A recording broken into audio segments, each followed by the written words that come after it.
경제가 좋아지고 있다는 뉴스는 계속 들리는데 왜 내 살림살이는 그대로일까요?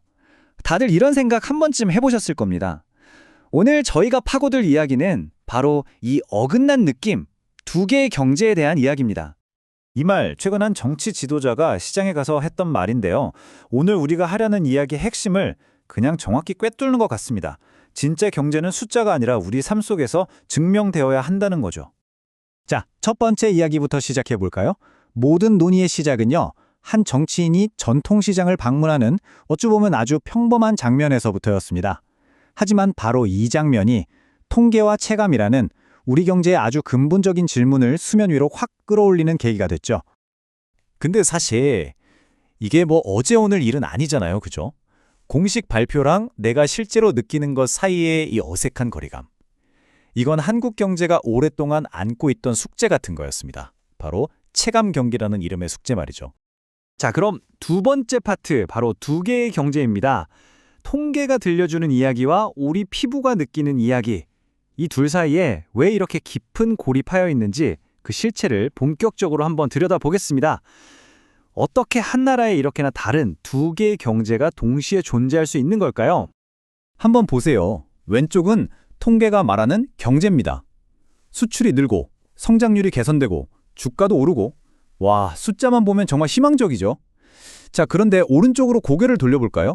우리의 일상입니다. 장바구니 물가, 월세, 외식비. 이건 뭐 숨만 쉬어도 돈 나가는 소리가 들리는 것 같죠?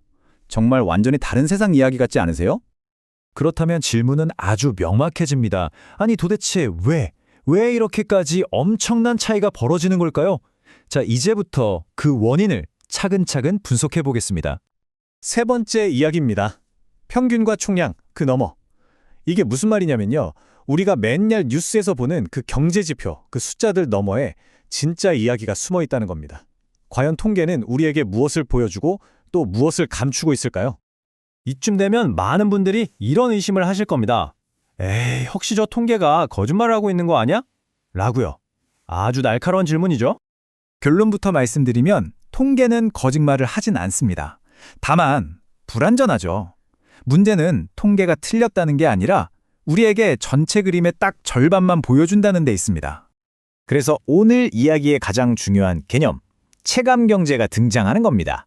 이건 뭐 거창한 게 아니고요. 나라 전체의 평균값이 아니라 바로 나 자신이 매일 장 보고 월세 내면서 피부로 느끼는 바로 그 경제 현실을 말하는 거예요. 바로 이 지점이 핵심입니다. 생각해 보세요. 경제 성장률 같은 건 경제라는 전체 파이가 얼마나 커졌는지만 보여주거든요. 근데 통계는 딱 거기까지만 말해줘요. 그 커진 파이 조각이 도대체 누구에게, 언제, 그리고 어떻게 나뉘는지는 쏙 빼놓고 말이죠.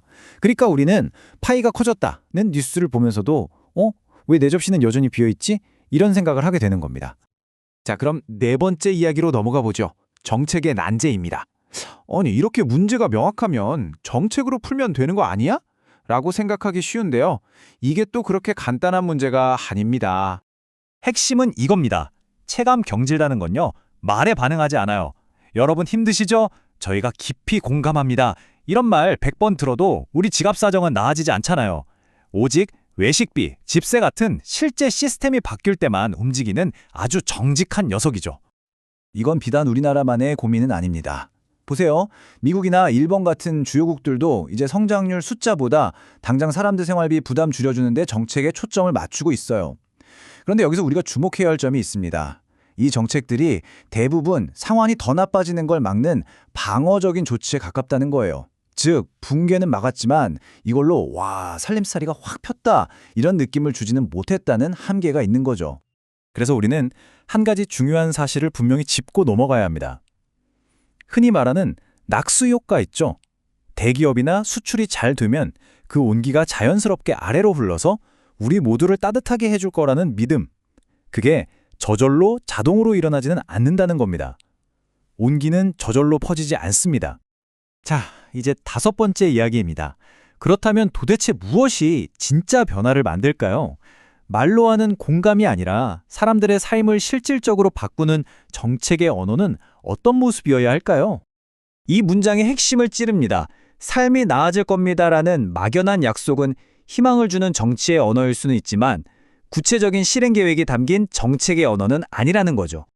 진짜 변화를 만들려면 정책을 만드는 사람들이 이 세 가지 어려운 질문에 먼저 답을 해야 합니다.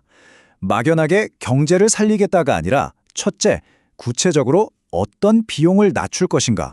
둘째, 그 변화를 어디서부터 시작할 것인가?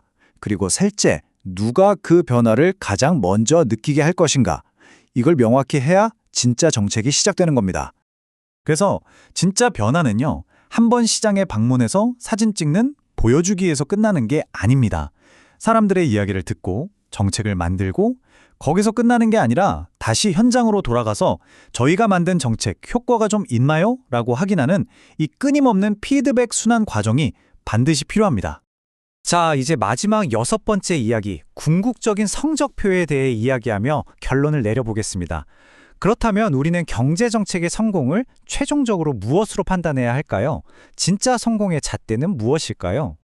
정말 의미심장한 말이죠.